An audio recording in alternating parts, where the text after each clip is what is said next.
rahay soor macaan barag lagu saba sarihirto seexanaha yalla saxartira sanqadhawa laga yareeya markuu saldhigo sida hamaahiyo sabaha la rag lagu dhaqa subaxba wuxuu soo helaa saakin lagu noqdaa qalloho caada ragta qariyo ha soo bandhigin erayga leedahayna ehelikiisiyuu ogaan intuu ka baxahayo albaabkiisa ha u ballaqin nawu gaboobaha ninkii goor xun lala hadla dad ku qaylisid waa mashaakil nawu gaboobaha ninkii goor xun lala hadla oo gaboobaha ninkii gogosha lagu cunaa weliba sayga haga saraa jooga ogo adeega raggu marabuushana shaneeya shakiga badsha shafkuhu taagahayo shaahagu uma dhadhamo xabiibi markaa tidhaa buu xishoonayaa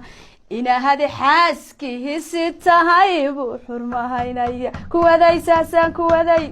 kuwadaysaasaan waa tahay khadra kulli waa waane iyo wax badan oo dumarkii imaka hadda joogay laga la'yahay waxa weeye wax badan oo raggii hadda joogay dumarkii hadda joogay baan u jeedaa laga la'yahay weeye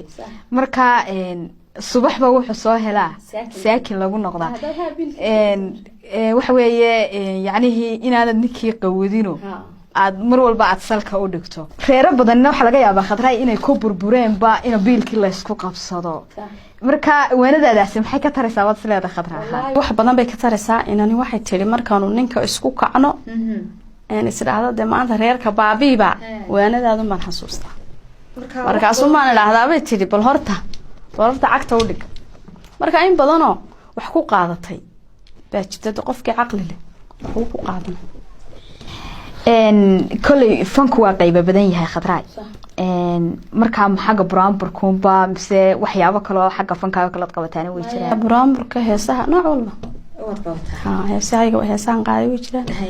buraanburka waan qaadaa wakaat waa tahay marka la eego fanka iyo suugaanta